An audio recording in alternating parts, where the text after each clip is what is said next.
Liquid detergent, Pond's White Beauty, at New Clear Nourishing Anti-Dandruff Shampoo.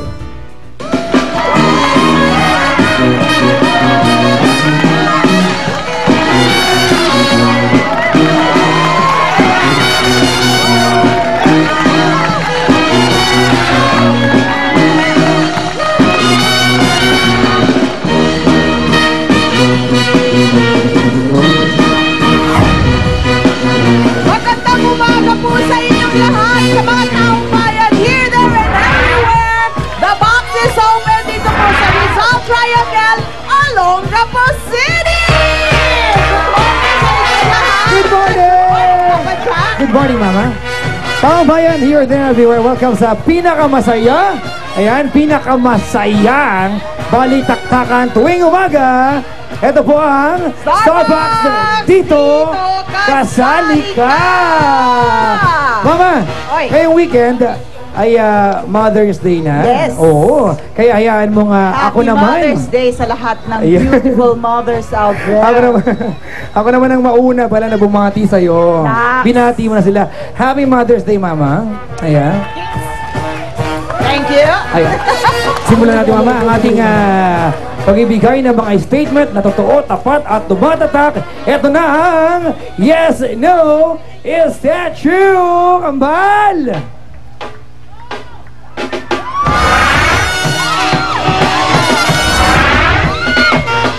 Ano ang laman ng isip mo? Ano ang bulong ng puso mo? Yes, no! Yes, no! Yes, no! Is that true? Kung may ibang makapagbibigay na magandang buhay sa anak mo, siya ba'y ipamimigay mo? Yes or no? Yes, no! Yes, no! Yes, no! Is that true? Kakayanin ko po hanggat kaya ko, hanggat buhay ako, kakayanin kong buhayin ang aking anak. Sa hirap ng buhay ngayon, okay lang bang ipaalaga sa iba ang anak para mang ibang bansa? Yes or no? Yes, no, yes, no, yes, no. Is that true? Ay, hindi po. Bakit po? Marami pong paraan para may taguyod yung mga anak. Kaysa mga ibang bansa ka, dito lang sa Pilipinas. Apo. Mahal na mahal yung mga anak. Apo. Ito po yung mga anak ko eh. Ay! Ito pala. Oh, Happy Mother's Day muna kay Mami. Dali. Happy Mother's Day. Oh, kiss na, kiss. Dali. Yeah! Sweet naman, Mama. Grabe. Okay, para naman sa ating paksang prinera, para lalo po nating maintindihan ang ating pag-uusapan ngayong umaga, ito ang senaryo latag.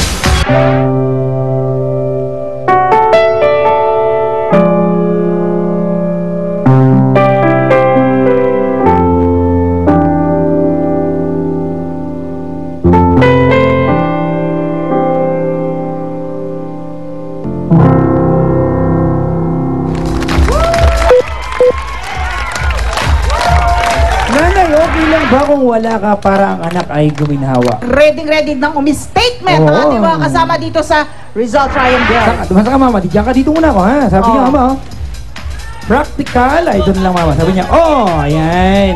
Kailangan lang sa panahon ngayon dahil sa hirap ng buhay, maging practical na lang para sa mga anak o sa isang pamilya. Sakripisyo ay magtiis upang guminhawa ang buhay ng pamilya. Talaga po kayo ba naglumayo na sa mga anak para magsakripisyo? Apo. Sa lahat ng mga gusto na makantan ng mga anak nila na hindi nakantan ng nanay nila, ipalasap niya doon sa mga anak nila. So, kailangan na umalis ang kanilang nanay. Ay, yan naman namin yung boses ng karanasan na nakuha ko sa iyo. Oo. Tatapitan kita. Kasi ang sagot ng sa'yo, Pajak, oo, diba? Opo. Ito, napaka-emphatic na siya. Emphatic siya talaga. Big no! Ipaliwanag ko pa sa amin yan. Para po sa akin, naniniwala ko na yung isang ina, mas magiging mabuting tagahubog sa mga anak para paglaki nila. Alam nila yung mga magagandang kaugalian, alam nila kung ano yung mga mali at hindi. Dahil ang ina ay isang ina na hindi magpapabaya sa kanilang mga anak. Very good. Thank you, Papa Jack. Mama, ito rin, ito isang dalaga naman at sumasang-ayon po siya dyan. Gaano kahalaga sa iyo yung sama-sama, gutom naman kayo. Walang makain. Mas masarap ang pakiramdam ng nasa tabi mo lagi ang pamilya mo ka any problem na dumating sa buhay mo, nandyan sila. Mas okay sa'yo na busog yung damdamin mo kaysa yung tiyan mo. Oo naman. Alright, mama, grabe. Iba talaga. Papa Jack, eto, meron akong tatanungin ko naman lalaki. Kasi ang sabi niya, isang tabi muna ang emosyon alang-alang sa ikagaganda ng kinabukasan ng mga anak. Ang pagkakataon mo, minsan lang kumatok. Pag pinalampas niyo yan, wala na. Hindi naman habang panahon magkakahiwa-hiwalay. Ang goal ko ho kasi noon, mabigyan man lang sila ng magandang kinabukasan sa pamamagitan ko. Sapagkat ako ang ama ng tahanan. Nasa akin lahat ng responsibilidad. Ako ang dapat magpakain sa kanila, ako ang dapat magbihis, ako ang dapat magbigay ng edukasyon. Taga-subaybay lang at ilaw ng tahanan ng misis ko. Thank you!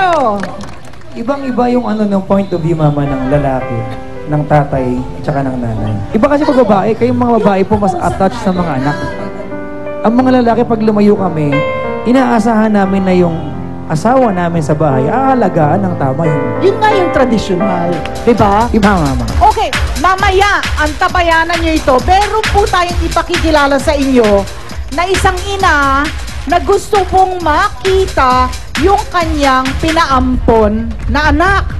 Natuntun po namin yung kanyang anak. Mamaya, mama, aalamin natin sa loobin niya kung bakit niya nagawa ito, bakit nagbabalik siya ngayon. Ay, nako. Mama, sa ating magbalik, text mana na ikaw with Miss Cherise Lamoine. Dito lamang yan sa Starbucks. Dito, kasan ka.